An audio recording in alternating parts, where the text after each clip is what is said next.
சரி வாங்க. இன்னைக்கு நாம ஒரு ஆழமான விஷயத்த பத்தி பார்க்க போறோம். அதுதான் விட்டு விடுதலின் கலை.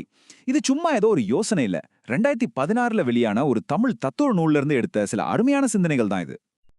இந்த ஒரு பெரிய தத்துவத்த ரொம்ப எளிமையா புரிஞ்சுக்க வாங்க ஒரு சின்ன கதைக்குள்ள போலாம். இது ஒரு குரங்கோட கதை தான். ஆனா கேட்டதுக்கு அப்புறம் பாருங்க, இது நம்ம எல்லாரோட கதையாவும் இருக்கும். ஓகே, இப்ப கண்ண மூடி கற்பனை பண்ணி பாருங்க. ஒரு குரங்கு இருக்கு, அதுக்கு முன்னாடி ஒரு ஜாடி. அந்த ஜாடிக்குள்ள அதுக்கு ரொம்ப ரொம்ப புடிச்ச சாப்பாடு இருக்கு. ஆனா ஒரே ஒரு சிக்கல், அந்த ஜாடியோட வாய் இருக்கே, அது ரொம்ப சின்னதா குறுகலா இருக்கு. அந்த சாப்பாட்ட பார்த்ததும் அதுக்கு ஆசை தாங்கல. உடனே என்ன பண்ணுது? தன் கைய அந்த ஜாடிக்குள்ள விட்டு எவ்வளோ முடியுமோ அவ்வளவு சாப்பாடையும் அள்ளி கெட்டியா பிடிச்சுக்குது. ஆனா இங்க தான் பிரச்சனையே ஆரம்பிக்குது. சாப்பாட்ட கெட்டியா பிடிச்சதால அதோட கை இப்போ ஒரு முஷ்டி மாதிரி ஆயிடுச்சு இல்லையா? அதனால அந்த சின்ன வாய்க்குள்ள இருந்து கைய வெளிய எடுக்கவே முடியல. மாட்டிக்கிச்சு. இதுதான் இந்த கதையோட முக்கியமான இடம். நல்லா கவனிங்க. அந்த குரங்கு உண்மையில ஜாடியால மாட்டிக்கல. அது புடிச்ச சாப்பாட்டை விட மறுக்குதே, அந்த பிடிவாதத்தால தான் மாட்டிக்கிச்சு. அதோட ஆசை தான் அதுக்கு சிறையா மாறிடுச்சு. சரி, ஒரு குரங்கோட கதைன்னு நினைச்சீங்களா? இல்லவே இல்ல. இது நம்ம எல்லாரையும் பத்தின கதை. எப்படின்னு பார்க்கலாமா? வாங்க. அப்போ இங்க நாம நம்மளையே கேட்டுக்க வேண்டிய ஒரு கேள்வி இருக்கு.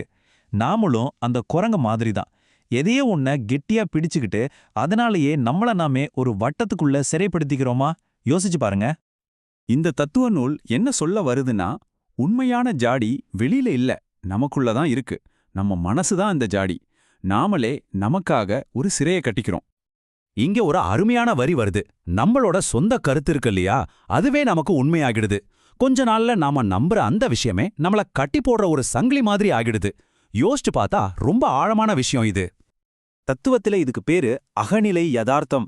அப்படின்னா என்னன்னா, நாம உலகத்தை அப்படியே நேரடியா பார்க்கறதில்ல. நம்ம எண்ணங்கள், நம்ம ஈகோ, நம்ம ஆசைகள் இதெல்லாம் ஒரு கண்ணாடி மாதிரி. இந்த கண்ணாடி வழியா தான் நாம உலகத்தையே பார்க்கறோம். அதனால தான் ஒவ்வொருத்தரோட உலகமும் வேற வேற மாதிரி இருக்கு. இதுதான் நமக்கான தனிப்பட்ட சிறை. அப்போ நம்ம மனசுங்கிற சிறையோட கம்பிகள்லாம் என்ன பார்க்கலாம் வாங்க. முதல்ல நம்மளோட மாறாத நம்பிக்கைகள். எக்காரணத்து கொண்டு மாட்டிக்கவே மாட்டேன்னு சொல்றோமே அது. அப்புறம் நம்ம தனிப்பட்ட கருத்துகள், நம்ம ஈகோ, நம்ம ஆசைகள், அப்புறம் ரொம்ப முக்கியமா நான் சொல்றது தான் சரி, நான் மட்டும்தான் கரெக்ட்னு நினைக்கிற அந்த எண்ணம். இது எல்லாம் தான் அந்த சிறை கம்பிகள். இப்போ உங்களுக்கு புரிஞ்சிருக்கும்னு நினைக்கிறேன். அந்த குரங்கு கெட்டியா புடிச்சிருந்ததே ஒரு முஷ்டி. அது வேற ஒண்ணும் இல்ல. நமக்குள்ள இருக்கிற நம்ம ஈகோ தான் அது. அதுதான் எதையும் விட்டுடுன்னு சொல்ல விடாம நம்மள ஒரே இடத்துல கட்டி போட்டு வச்சிருக்கு. சரி, இதெல்லாம் அந்த காலத்து கதை. இன்னைக்கு இந்த மாடர்ன் உலகத்துல நம்ம ஜாடி எது? நாம எதுல போய் மாட்டிக்கிறோம்? வாங்க பார்க்கலாம். இந்த நூல் ரொம்ப அழகா சொல்லுது.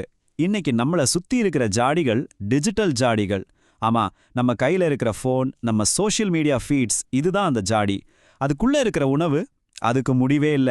எண்ட்லெஸ்ஸா வந்துட்டே இருக்கிற தகவல்கள், வீடியோக்கள், கருத்துகள். இந்த நூல் இந்த தகவல் வெள்ளத்துக்கு ஒரு பேர் வச்சிருக்க. இன்டர்நெட் கிசுகிசு. அதாவது இப்பெல்லாம் எது உண்மை, எதுல ஞானம் இருக்குன்றத விட எது வேகமா பரவும், எது நம்ம கவனத்தை டக்குன்னு பிடிக்குங்கிறது தான் முக்கியம். நீங்களே யோசிச்சு பாருங்க.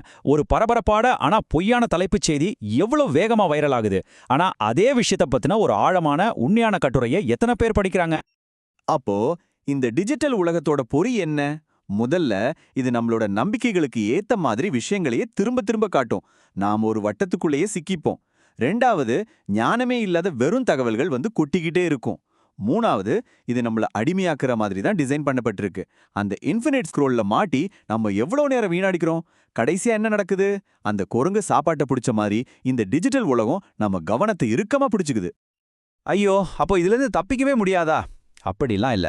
இந்த பிடியிலிருந்து வெளியே வர்றதுக்கு ஒரு வழி இருக்கு. அதுதான் விட்டுவிடும் கலை. நம்ம கையை எப்படி திறக்கிறதுன்னு பார்க்கலாம். உண்மையான சுதந்திரம்னா என்ன தெரியுமா? இன்னும் அதிகமா தகவல்களை சேகரிக்கிறது இல்ல.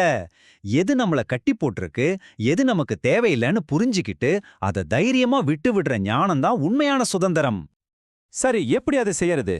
இதோ 3 ஸ்டெப்ஸ் தான். 1, ஆமா, நான் ஒரு ஜாடிக்குள்ள மாட்டிக்கிட்டு இருக்கேன்னு முதல்ல ஒத்துக்கணும். நம்மளோட பிடிவாதங்களை நாமளே பார்க்கணும். 2, நாம கெட்டியா பிடிச்சிருக்கிறோமே அந்த உணவு, அதாவது இந்த கருத்து, அந்த ஆசை, அது உண்மையிலே நமக்கு தேவையான்னு கேள்வி கேட்கணும். 3, தைரியமா கைய திறந்து போதும் இதை நான் விட்டுடுறேன்னு ஒரு முடிவெடுக்கணும். சுருக்கமா ஒரே வரியில சொல்லணும்னா, விட்டு விடுபவனுக்கே விடுதலை. யார் ஒருத்தர் விட தயாரா இருக்காங்களோ அவங்களுக்கு தான் உண்மையான விடுதலை கிடைக்கும். சரி, இந்த உரையாடல்ல முடிக்கிறதுக்கு முன்னாடி உங்களுக்காக ஒரு கேள்வி. ஒரு நிமிஷம் அமைதியா யோசிச்சு பாருங்க. உங்க வாழ்க்கையில அந்த குரங்கு மாதிரி நீங்க விடாப்புடியா புடிச்சுக்கிட்டு இருக்கிற அந்த உணவு எது? அது ஒரு கருத்தா இருக்கலாம், ஒரு கோபமா இருக்கலாம், ஒரு பழக்கமா இருக்கலாம், எதுவா வேணா இருக்கலாம். அது என்னன்னு நீங்க கண்டுபிடிக்கிறது தான் விடுதலையை நோக்கிய முதல் படி.